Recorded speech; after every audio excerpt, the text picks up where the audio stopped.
Hello there. Hey, I'm Willard Scott. Thousands of years ago, a very wise man said that to everything there is a season. And even though our modern day life sometimes gets pretty hectic, underneath it all, that's still true. And over the years, I've marked the changing of the seasons with my old friend, the Old Farmer's Almanac. And I'm not alone in that custom. It's something that millions of other people in the United States and Canada do too. In fact, people like us have been using the Almanac for almost 200 years. The Old Farmer's Almanac Video, Volume 1, hosted by Willard Scott, featuring Roger Welsh, and special guest star Jonathan Winters. Volume 1 contains casting, tackle, and fishing tips with Bud Levitt. Maud Frickert with her very special pet vegetables. Learning how to pickle with Andrea Chessman. How to make use of your household trash with Roger Welsh. Saving money when you grocery shop with Stu Leonard Sr. How the Old Farmer's Almanac predicts the weather. Gardening tips and gardening by the moon. How to use the astronomical tables with Dr. George Greenstein, and a whole lot more.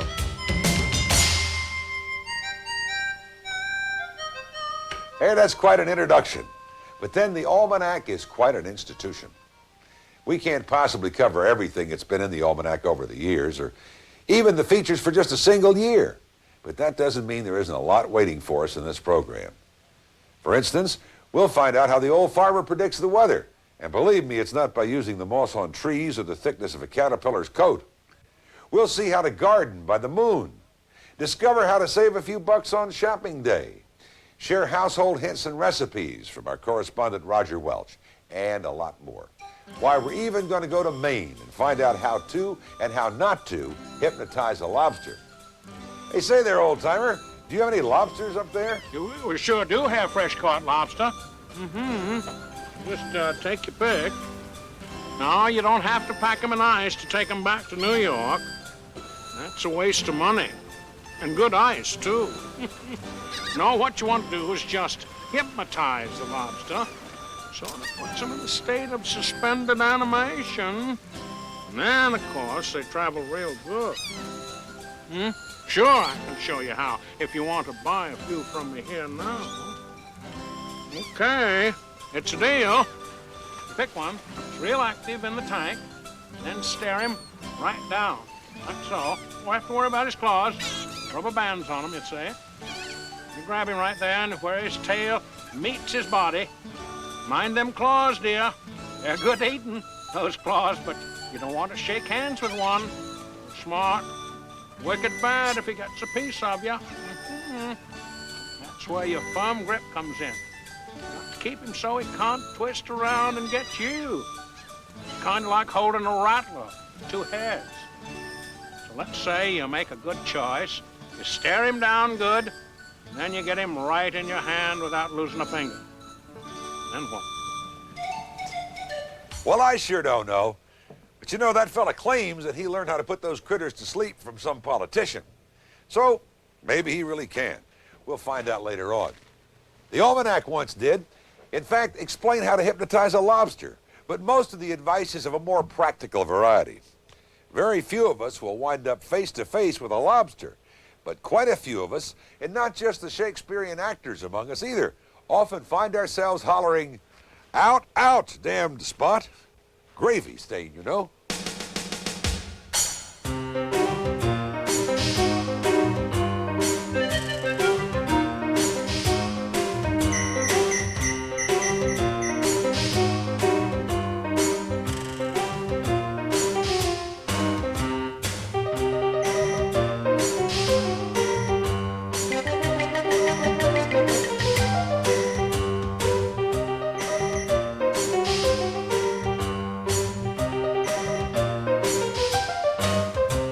In many ways, the Almanac's like an old friend.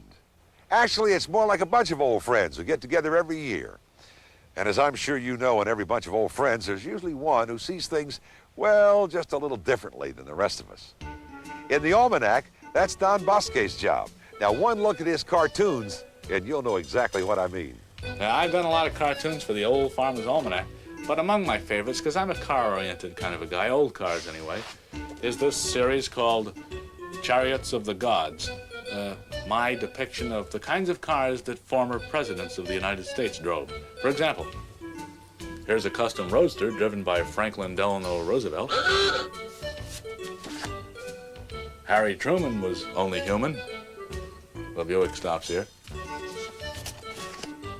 John F. Kennedy stocked his Hyannis garage with Edsels.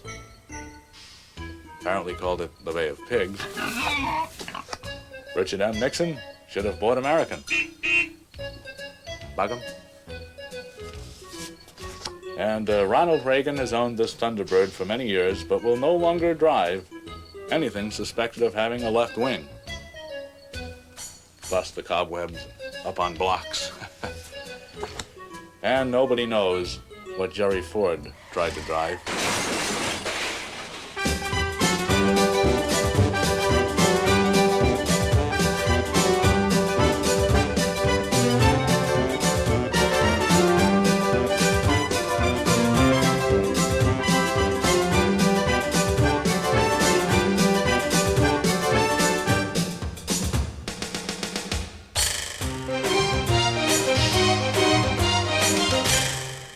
There's sure a lot of interesting things in those graveyards.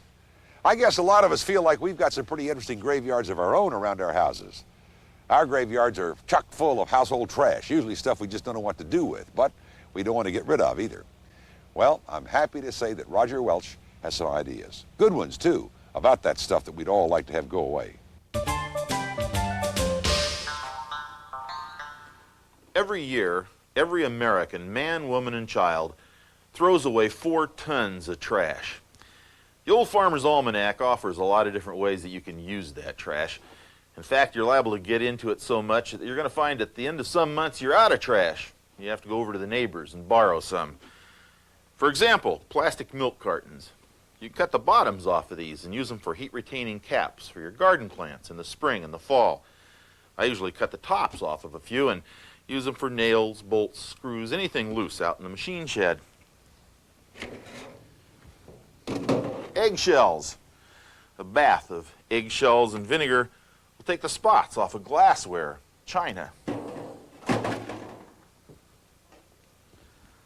Coffee grounds. You can dry coffee grounds in a warm oven, sprinkle it on the litter box to remove odors. I always like to throw a little bit of that out on my fishing worm bed out here behind the shed. Keeps the worms awake when I go night fishing. Banana peels. You can puree banana peels and use the juice to polish silverware.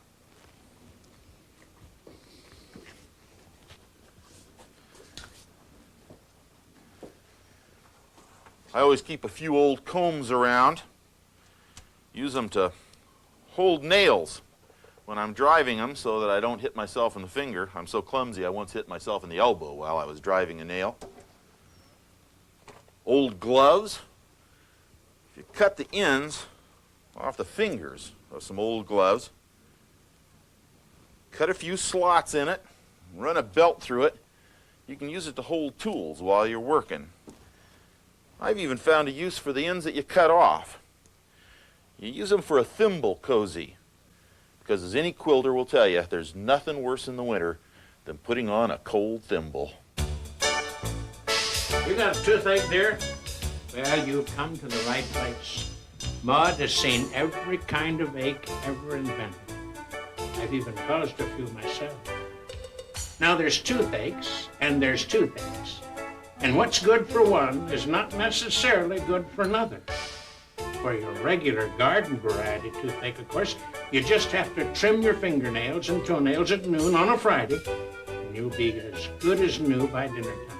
Of course, if you get your toothache on Monday, well, you might not want to wait till Friday to take care of it, I suppose. In that case, you want to run around a church 3 times. You want to be sure to get a church where they still believe in the Almighty.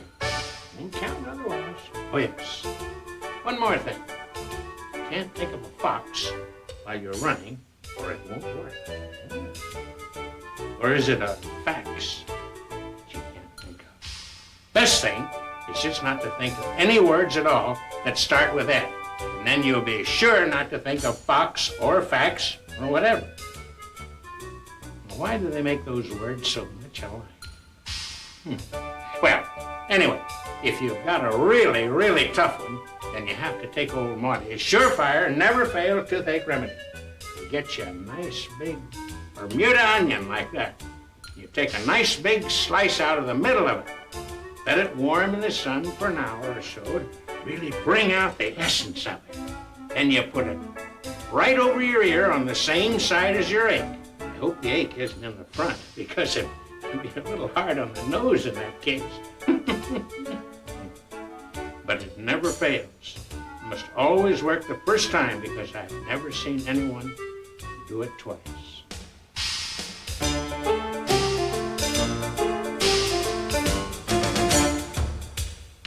My favorite pleasantries are buried on the right-hand side of the Almanac's calendar pages. Things like November 4th, 10-foot floodwater, Mount Pelier, Vermont, 1927.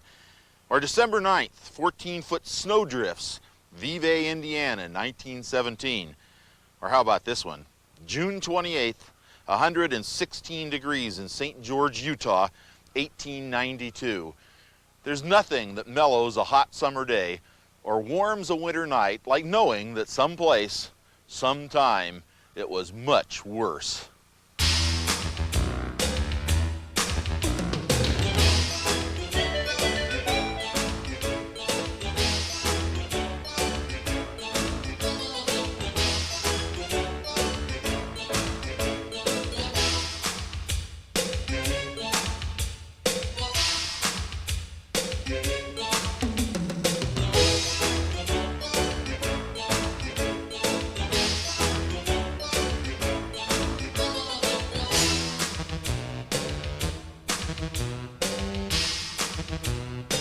But you know, even with all the features and all the history and all the tradition, I still sometimes wonder how the Old Farmer's Almanac has survived for almost 200 years to become the most widely read almanac in the United States and Canada, while literally hundreds of others have come and gone. Now, what's the secret? This is the Old Farmer's Almanac, the same publication that Abraham Lincoln used in the murder trial, the same publication that George Washington read, so forth. So we have to strike the balance between sort of the old feeling to it, but brand new information. We also have to strike a balance between serious, meaningful information to do with astronomy, to do with the sun, so forth, useful information to do with food, saving money, gardening, and wacky information. One of my favorites recently was, you know, how to hypnotize a chicken, that type of thing. So it's got to be a balance, and that's what we're trying to get all the time. The balance that is such an essential part of the Almanac's success is not the work of any one person. Instead, the whole Almanac staff gathers together to brainstorm over a year before the new edition will hit the newsstands. It is here that the pieces that will make up the next Almanac are chosen.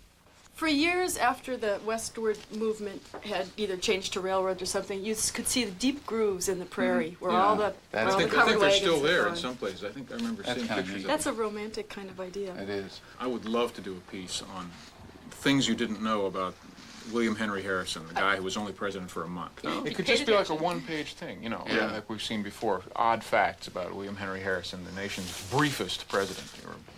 It could be that there would really be records like from the White House on exactly what he did do during each of his 30 days as president. That's right. Might be quite a How bit. much could he The accomplish wit and in 30 wisdom of days? William Henry Harrison, a very slender volume.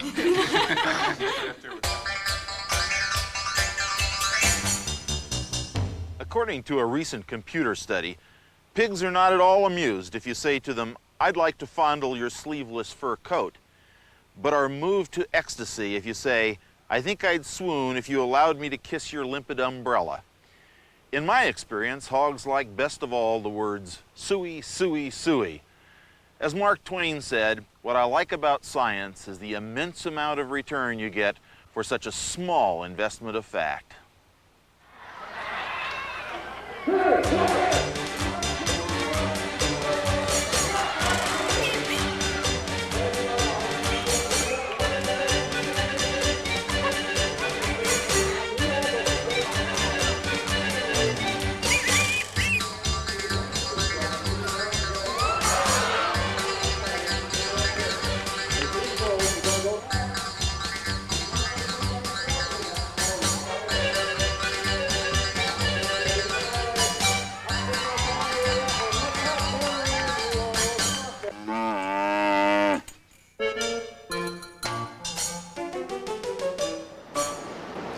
mystery of fly fishing, there's nothing to it in truth.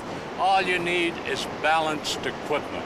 Make absolutely certain that your line fits the rod.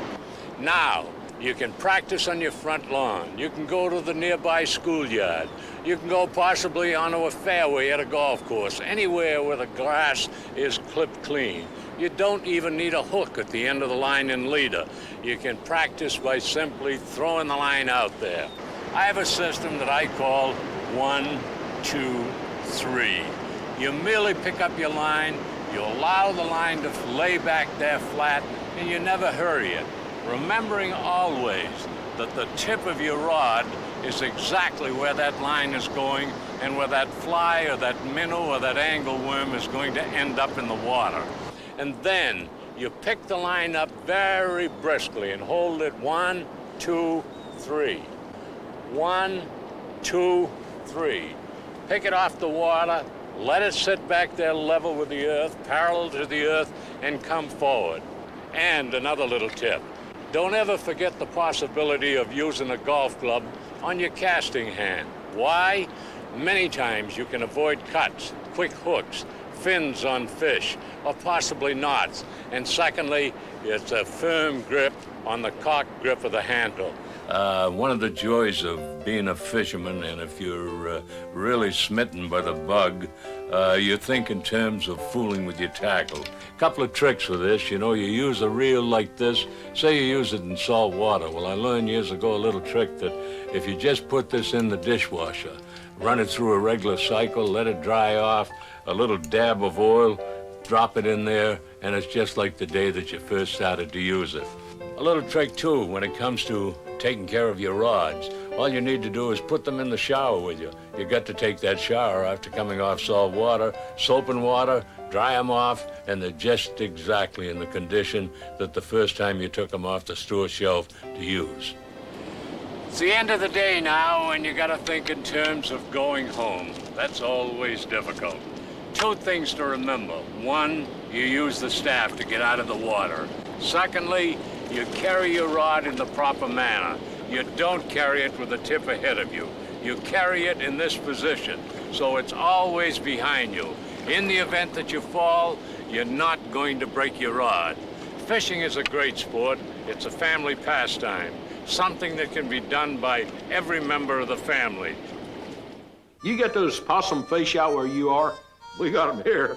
They're the toughest, meanest fish that ever was. I don't care what anybody else says. They're so hard to catch that nobody ever landed one, except in my pappy. He could never prove it. To this day, some say he's talking trash, but I believe him. This is what he told me. He was out on the lake one day, and he couldn't get a bite for spit. He tried everything in his tackle box, but it weren't any use. After a while, the sun must have got to him because he remembered what Ma had told him about that new book, one that says if you talk to your plants, you'll get bigger vegetables and all. Well, he figured if nothing else worked, maybe he could talk a fish into his fish chowder. So he looked around to make sure nobody was within earshot, and then he commenced telling any fish that would listen how he had a wonderful fish stew cooking up on shore with cream and potatoes and corn. But he still didn't have a fish for him. He said how appreciative he'd be if a fish would just sort of come along and make his day. You think that's crazy, huh? Well, not 10 minutes later, he got a strike. Fish pulled back once or twice, but didn't seem to have much fight in him at all. So you can imagine how surprised Pappy was to find an 8-pound fish, right as big as that, into his line. And what was even more of a surprise, that fish hardly even flapped around in the boat. It's just like it just gave up and turned itself in. Well, Pappy didn't recognize what fish it was, but he figured a fish was a fish, and he wasn't looking a gift horse in the mouth, so he headed for shore. He hit the beach on the run with that fish in his hand, limp as a piece of cooked spaghetti. He flipped it right in his stew pot along with cream and butter and potatoes. And then he went over to the stream to get some fresh water for washing up. While he was bent over the stream with his pail, he heard the strangest slurping sound, sort of a flop, flop, flop. He turned just in time to see that fish all full of Pappy's potatoes and cream, flopping itself back down the beach and into the water. All at once, it come to him why that fish hadn't fought worth a darn. He knew he must have caught one of them possum fish, and he also knew nobody'd believe him. And he was right on both counts. Nobody did believe him excepting me, and now you.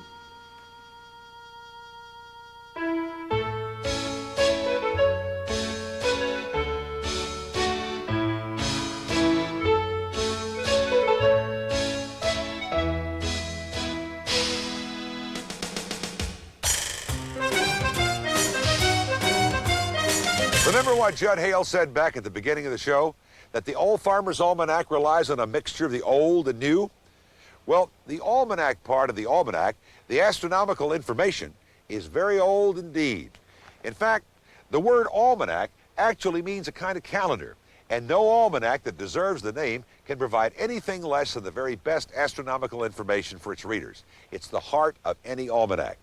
And that's why the astronomical tables in the Old Farmer's Almanac are about the best around. In fact, they're so good that in several states, they're the official charts for state government use. Dr. George Greenstein is the guy who puts those tables together, and he makes sure that you can actually set your watch by them. One of the few things you can count on in this world is that the sun is going to rise tomorrow and it's going to set tomorrow when the almanac says it does, and the same with the moon, and the same with the declination of the sun and the moon's place. We live, in fact, in a gigantic clockwork. That machine, that very complicated clock, is the solar system with all the cycles within cycles of the planets, the very complicated orbit of the moon around the Earth around the sun. And readers can track through the pages of the almanac the workings of this machine. Let me go over the astronomical calculations presented with you, focusing here on November. This topmost section summarizes the interesting things of the month. For example, up here on the 3rd, the moon is in conjunction, is particularly close to Saturn, Uranus, and Neptune. This section also tells you interesting constellations, planets, galaxies that can be seen in the sky. Passing on down to here, the beginning of the detailed astronomical calculations. The moon is in its first quarter, for example, on the 6th of November at 9:12 in the morning. Passing on down to this detailed line here, which gives details of the November 1st's astronomical events. The first column gives the day of the year. It's the 305th day of the year. It is a Wednesday. These two columns here tell you when the sun rises. If you watch the sun as it sets here from where we live in North America, it does not set straight down but moves at an angle to the horizon. However, if you live down on the equator, it actually does move straight down, and so it gets below the horizon very quickly. If you live way up north, the sun sets at a very shallow angle. It takes a long time to get below the horizon. Finally, if you live on the North Pole, it doesn't pass below the horizon in the summertime and just skims along it. The Almanac says that there's a law in Ottumwa, Iowa, that makes it illegal for any male person to wink at any female with whom he is not acquainted. And in Orange County, New York, it's against the law to look at a woman that way. My wife, lovely Linda, says that it's bad luck for any male with whom she is married to look at a woman that way or wink at her, whether he's acquainted with her or not. Real bad luck.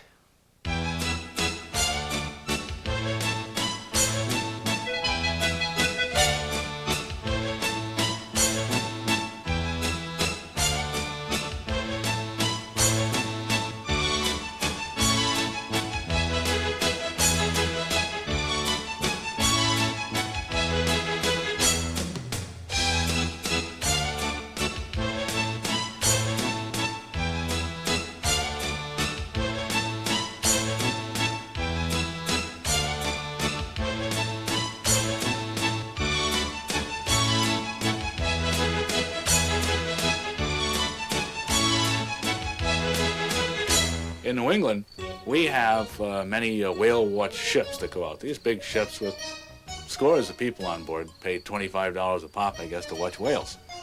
But it occurred to me that not everybody can afford that, or maybe doesn't want to pay that much. So that's why we have Budget Whale Watch of Block Island Incorporated. There you go. You're getting very sleepy. Very sleepy. Yeah, sure. Come on now. Take a look at the watch there. Go on and... You're getting very sleep.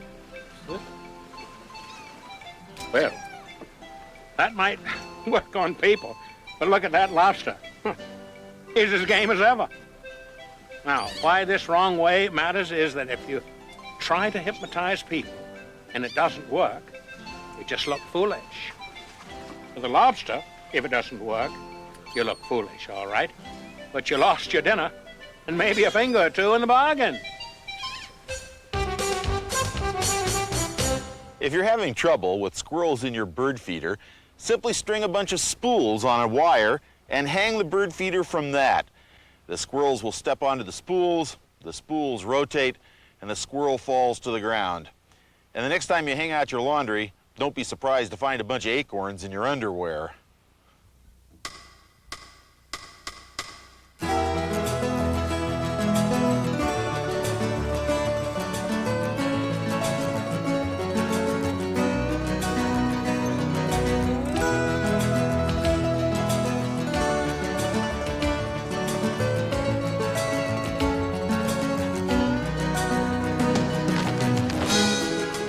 One thing that we all do, whether we garden or not, or whether we live in the city or the country, is grocery shop. Now, a lot of people would rather go to the dentist than go grocery shopping. But the trip to the market is a necessary weekly ritual for most families. And over time, most of us feel like we leave more of our dollars at the counter and walk out with fewer groceries in the bag. Do you know something? There's some tricks of the trade that'll put a few more groceries in those bags for you for the same dollars. And nobody knows them better than Stu Leonard Sr., founder of the largest single dairy store in America.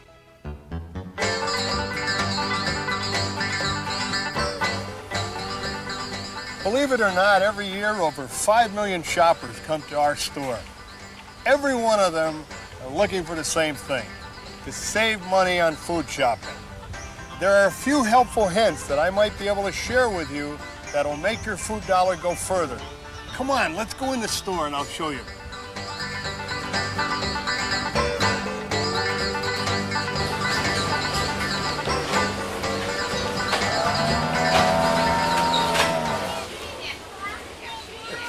I'm really a kid at heart. Every time I walk by, I press the button and hear the cow go moo. But there's another reason I brought you over here. I want to show you something. Milk. Take a half gallon of milk and don't just buy one, buy several and put them in your freezer and freeze them. And they're frozen solid as a rock, and you can thaw them out the usual way, which is to put them in the refrigerator for 24 hours or so, or to leave it in the sink for 7 or 8 hours. But we experimented and we found a simple way. Take and put it in a microwave oven for only 8 minutes. And then you'll take it out and shake it vigorously until the whole carton gets ice cold again. Open it up, pour out the milk, and you'll find out that half of it comes out. Then you can take the other half and put back in the microwave for another 8 minutes. But it's a real handy little tip because you can always have a few extra half gallons of milk in the freezer for that special day when you need it.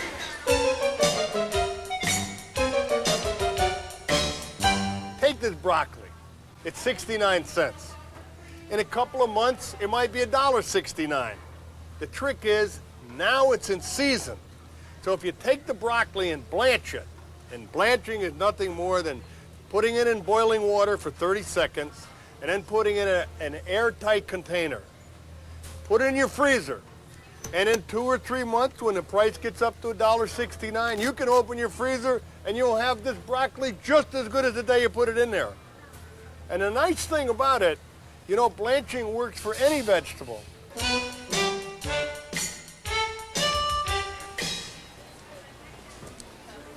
Here's a handy tip on packaging.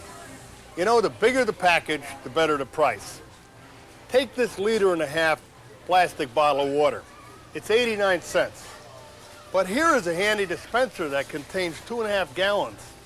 It's only $2.29. So you get 8 times the water for less than 3 times the price. That's real saving. All you do is you take the container and you put it on the top shelf of your refrigerator, keep the water cold anytime you want it.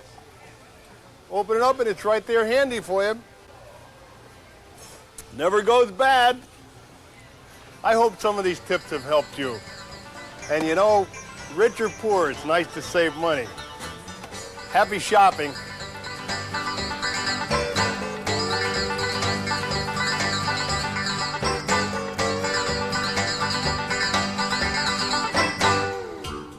Vegetables.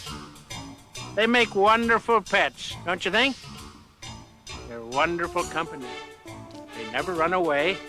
And when one passes on to the great compost heap in the sky, why, you can just go down to the ASPVA shelter, and that's the American Society for Pet Vegetable Admirers, and get another one.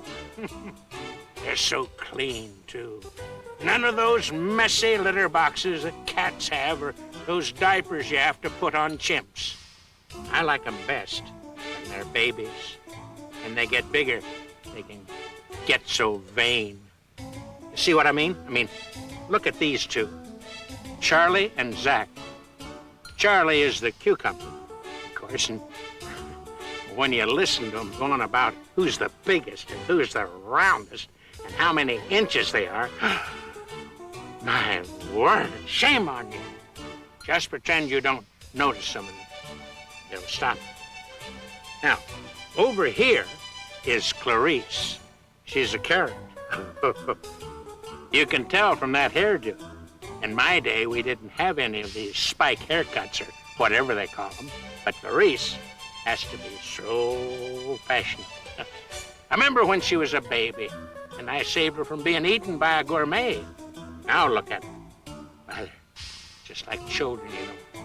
Break your heart if you let them. It's just so hard to know if you're doing the right thing. Now, Sidney here is completely different. He's the kind of vegetable that makes it all worthwhile. He was dealt a tough hand being born a rutabaga. But does he complain when the others make fun of him? You see? Not a thing. It's that kind of quiet dignity that really gets to your heartstrings. That's my kind of vegetable. Come with Mother, Sidney. Okay? It's time for dinner. Sound of a bell. You want to hear something really depressing? To work off the calories in one medium-sized apple, you'd have to walk briskly for 15 minutes. To take care of one slice of pizza, you'd have to walk for 40 minutes. And to wear off a 4-ounce hamburger, you'd have to hike for a total of 73 minutes. That means if I started walking right now, I'd be on Social Security before I worked off last night's supper. I'd be just this side of Los Angeles, and I would have worn out 18 pair of shoes.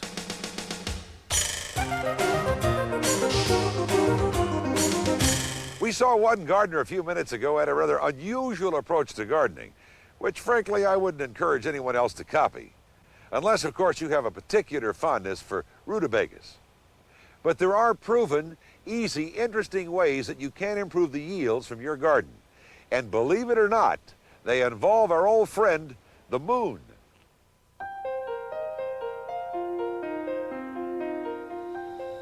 The moon, as it goes through the signs of the zodiac, passes through each one, and each one has a certain characteristic.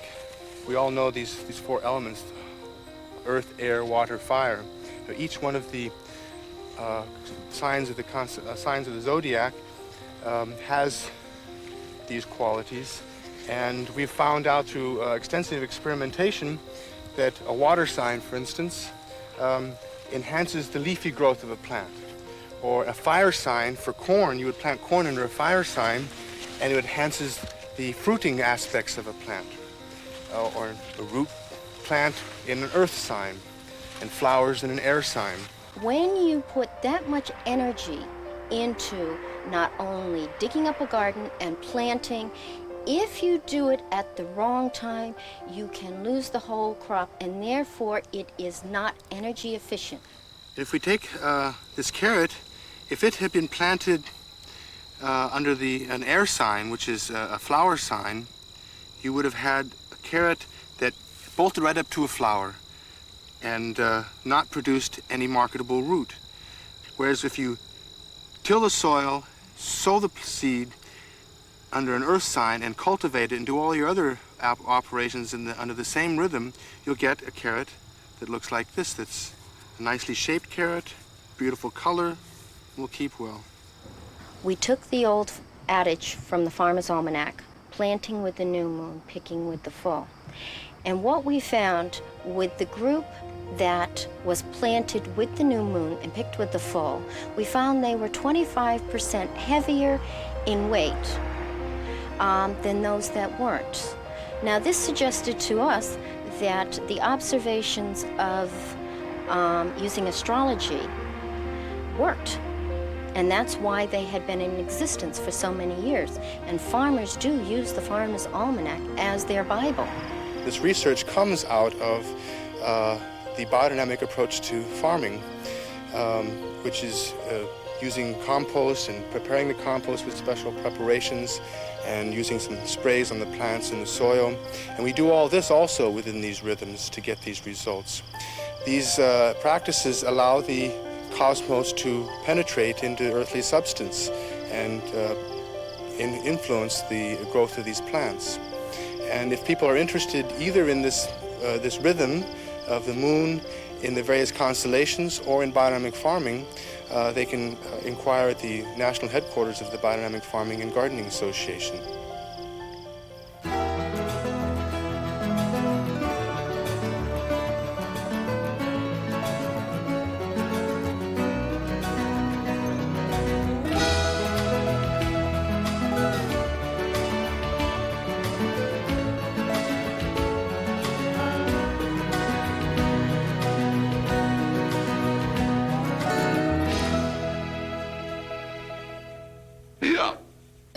Hiccups? Don't worry about a thing. I've seen more cases of hiccups than you can shake a stick at. No, don't shake a stick. That won't work. What you want to do is spin on a rock, then turn it over. Of course, if you have a severe case, well, that's different. Then you have to stand on your head and drink a glass of water while holding your breath. Might be a little hard to get the hang of it at first, especially if you tend to have a large nose. It's a little tricky getting the glass up to your lips.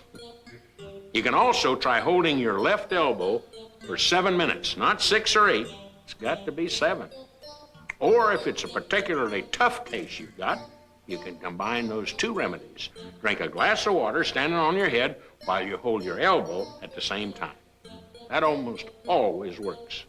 You can probably see why. As a last resort, and it really is a last resort, take a metal wastebasket.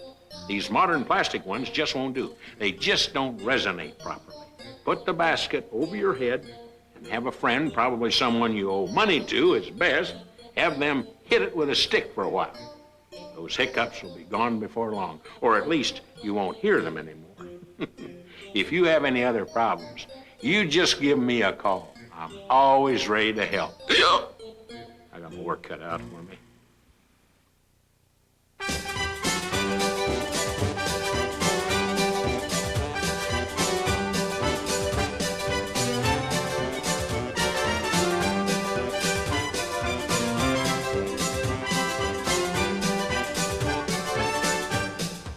Did you ever notice a lot of people claim to be good cooks, but you never get to taste any of the stuff they brag about?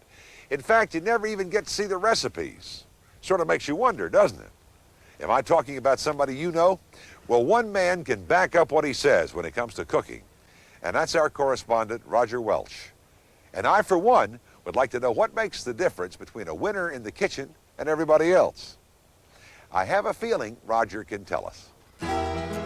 We spend more time in the kitchen than in any other room of the house, except for my daughter Joyce, who spent most of her teenage years in the bathroom. So it's important that a kitchen is a comfortable place for us, a place that we like to be. It doesn't have to be a big room. Some of the best cooks in the world have kitchens not much bigger than this counter. But it has to be a place where we're comfortable. We have to decide whether a kitchen is a place where we like to be alone or whether we can cook with an audience. And we have to have good tools It's better to have one good knife, the best you can afford, than a bunch of knives that won't hold an edge when you spread butter. We have to remember that cooking is like taking a long journey, an adventure. It's not so much a matter of arriving at a final product as it is having a good time getting there. Andrea Chessman is the author of Summer in a Jar, Making Pickles, Jams, and More. Andrea is to the pickle what Stradivarius was to the violin. Andrea, what exactly is the magic that transforms cucumbers into pickles? It's not magic. All it takes is salt water in a pickle crock or else vinegar in a canning jar. What kind of pickles are we going to make today? We're going to make some quick dills with vinegar in a canning jar. What goes into quick dills? Well, we have cucumbers, dill. This is fresh dill, but we could use dill seed or you could use dill heads. We've got hot peppers, garlic, salt, bay leaves for flavor, but you could substitute cloves. White vinegar, you could substitute apple cider vinegar if you wanted. And that's it.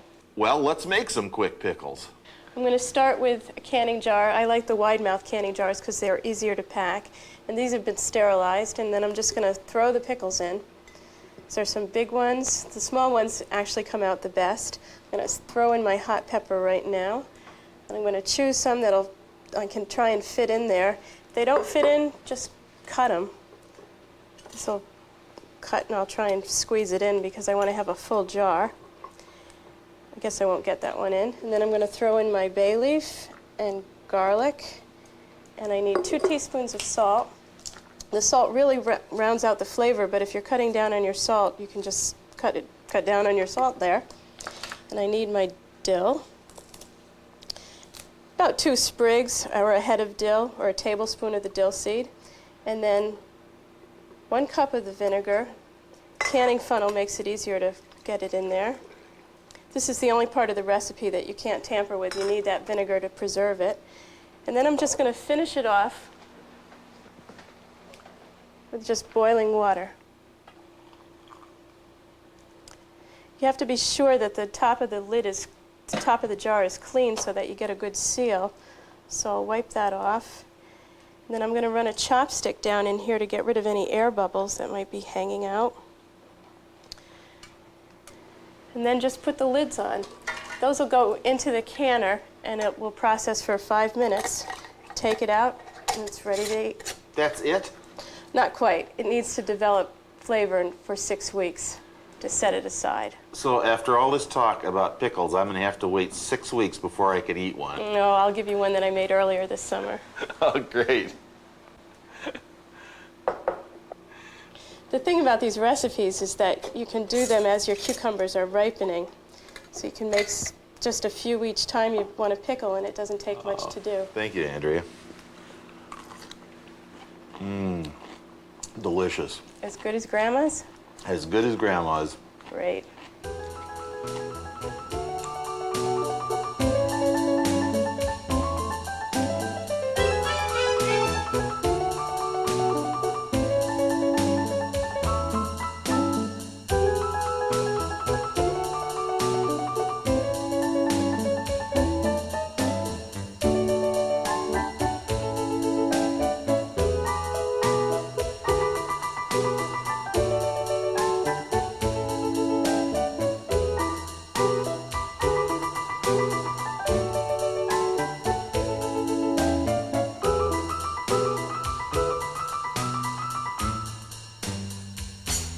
I'm a New England cartoonist, and you know, maybe you can take the New England cartoonist out of New England, but I don't think you can take the New England out of the cartoonist.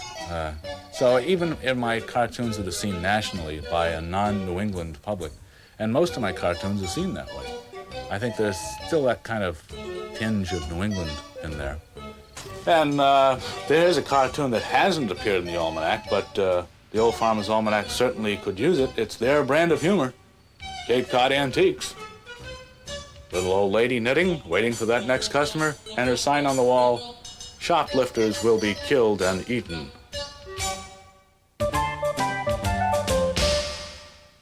An outfit called Priority Management Pittsburgh says that in the course of a lifetime, the average American spends 1 year looking for lost objects. Now, I know that can't be right because I spent most of last year alone looking for my billfold. They also say that we spend 8 months opening junk mail. Well, I maybe make up time that way because I don't open my junk mail. What they don't tell us is how many months of our lives we spend reading articles about how we spend the months of our lives.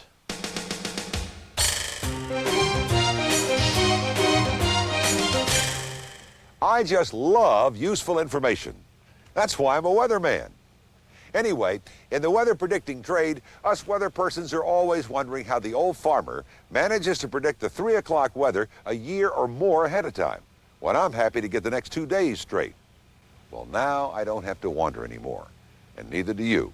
Here's the Old Farmer's Almanac weatherman, Dr. Richard Head, with the answer. The way I go about doing my forecast for the Old Farmer's Almanac is to first get current with respect to what solar activity has been going on the sun and the effects on the solar wind and the interactions with our upper and lower atmosphere, and then tying that in with the various historical data that I have, bringing in the effects of how much permanent snow and ice cover there is, what the ocean temperatures are, what the soil moisture content is, and all of these sorts of factors that one still doesn't yet understand completely.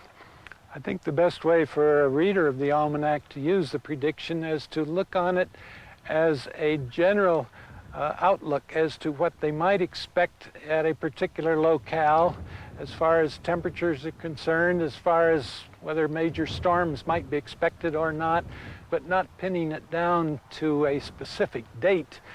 We get letters from all over the country, in fact, people commenting how well we've done. We've missed badly on a number of occasions too, but I think on the whole that they're quite satisfied with the Almanac, although we do, as I say, not get anywhere near 190% all of the time.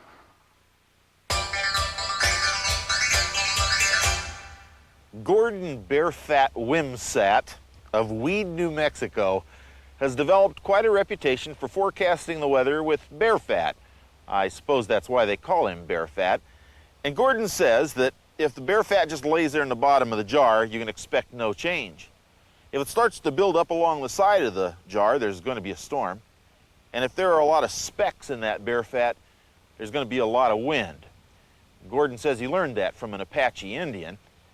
An Indian friend of mine says he can tell how tough a winter is going to be from how much firewood the local farmers stack up on the back of their porch. Okay, so here we go. The right way to hypnotize the lobster is to rub his tail till he goes to sleep. Now, you see, just like this. Now, I know there are those that say you want to rub a lobster's tummy. You want to stay away from that tummy crowd. Either they're the kind of folks that have a lot of strange hobbies in the privacy of their own homes, you know what I mean, or they're from Florida, and they figure a lobster is like a crocodile, alligator, whatever they go for down there. No, it's not the tummy. You stay away from that tummy crowd, you hear? Now, you're writing this down, aren't you, dear? Good. So here we go. What you do, you kind of stroke his tail real nice. See that? I'm stroking. Here, I stroke it this way. How's that? See that smile there? Huh? That's how you know you're on the right track. Now, it helps if you sing a little to him, a lullaby of some kind, but something with a nautical theme that they can relate to.